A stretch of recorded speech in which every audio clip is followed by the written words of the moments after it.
Hit behind the camera. Yeah, just real quick. One of the things I observed, and I will tell you, I grew up in the public housing projects in Georgia designed specifically for African Americans. But just real quick, one of the things I noticed with nonprofits in particular, and I'm thinking about the history and how at one point we had funding and now we no longer have funding.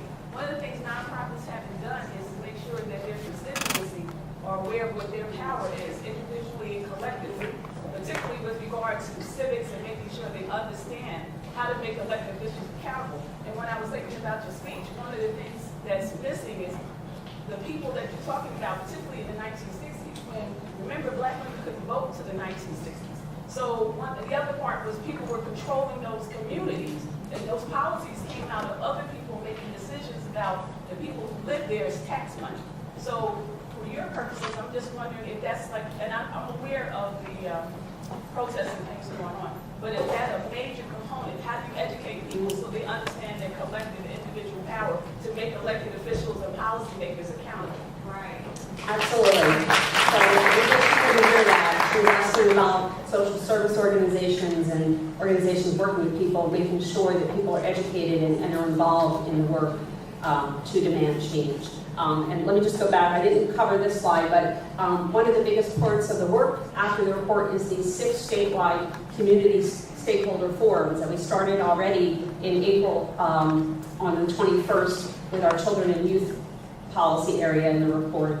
And Deborah Jennings and others here were a great part of that to really bring together people and organizations and especially people who are impacted to start those conversations around the solutions, right? So that's what APM's doing. We've always been a part of educating and empowering people. We also have a leadership institute that we started in 2015 with the Coalition to End Homelessness here in New Jersey for people impacted by poverty and homelessness. And it's a 6-month program. It rotates around the state to different universities who host us so that we really can engage people in learning more about these systemic issues and how to be advocates for themselves and others. But to your point, I'm a social worker as well. I have undergraduate and graduate degrees in social work, and this is what I've been promoting for as long as I've been working in social work. And you're right, too often our organizations are fighting against each other because we're competing for limited funding now, right? And so we're afraid to work together sometimes, and more of that needs to happen. But there are also organizations, social service organizations, who don't know that they can advocate for change and enlist the people that they're serving in that work as well because of the prohibitions around, lobbying for candidates, and they just kind of mix it all together and then they're just afraid to do anything, right? Would you have something else? Just to add to that, I just wrote an article having grown up in Scudder Homes housing project about, and this goes to the knowledge and how people feel about individuals in public housing, whether or not they have value or not.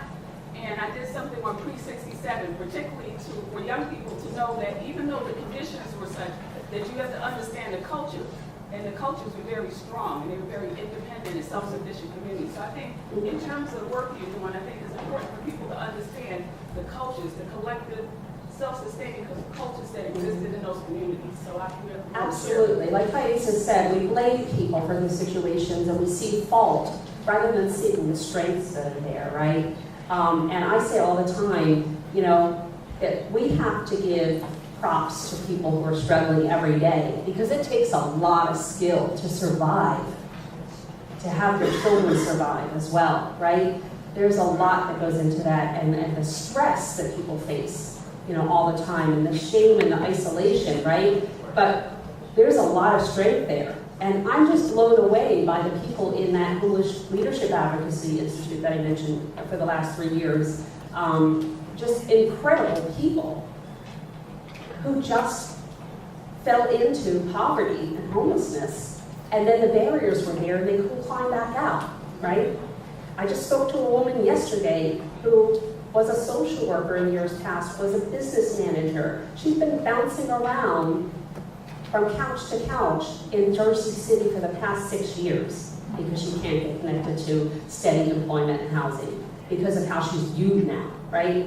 And we need to break through those myths about people who are poor and have those real conversations within our organizations and with the people who are directly impacted as well.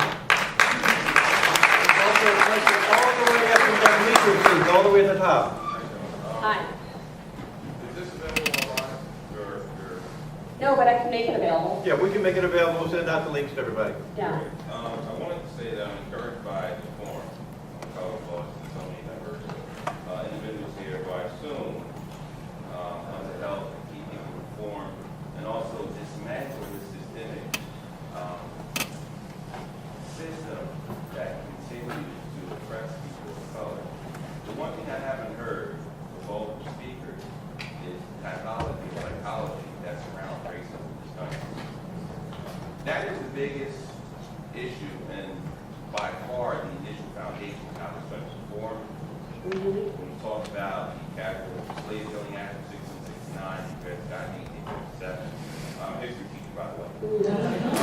So, without having that discussion, we can talk about policy, we can legislate, but we don't talk about how to change a person's mind and heart with the information and context and how that, affects what you see and how you see it. Most people see things the same way, regardless of the social construction of race, or the false ideology that we pretend that some people are better than others based on something you inherited that you had nothing to do with.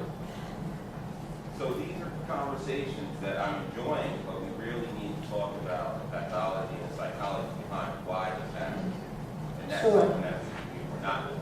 Sure. Why, when you look at the end of slavery in 1864, 1865, Reconstruction, Jim Crow, it's a cycle over 150 years.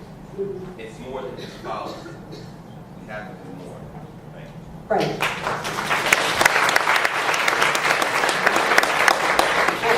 And I'll just say to that, sir, that we are working on those things within the Poor People's Campaign, within the Garden State Leaders Leadership Institute that I mentioned, and other places. And we have been divided from very early on in this country, when poor whites were used to keep slaves in check, for fear that they would lose their work and their jobs and their livelihood, right? And we've done that throughout our history with different groups pitting each other against each other. And so we bring people into relationship in some of this work so that we can see that we're all connected. It's all of us. As the late great blues artist said on his last CD, Solomon Burke, if one of us is chained, none of us are free. And a statement that's guided me in my social work throughout my career comes from Aboriginal activists in Australia. It says, if you've come here to help me, you're wasting your time. But if you come here because your liberation is bound up with mine, then let us work together.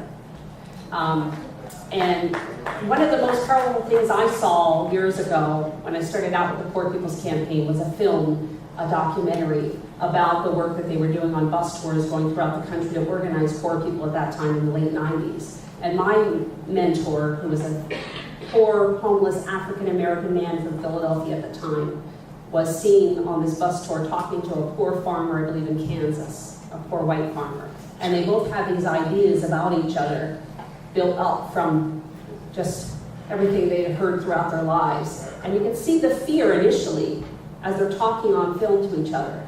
But then you see that moment, that look of recognition that crosses both of their faces when they suddenly realize, you're me. You're going through the exact same thing I am. And that changed, right? And that is the shift that we need to have happen. Because when 37% of people in our state are facing struggle, economic struggle, it's all of us, and we need to come together and solve it.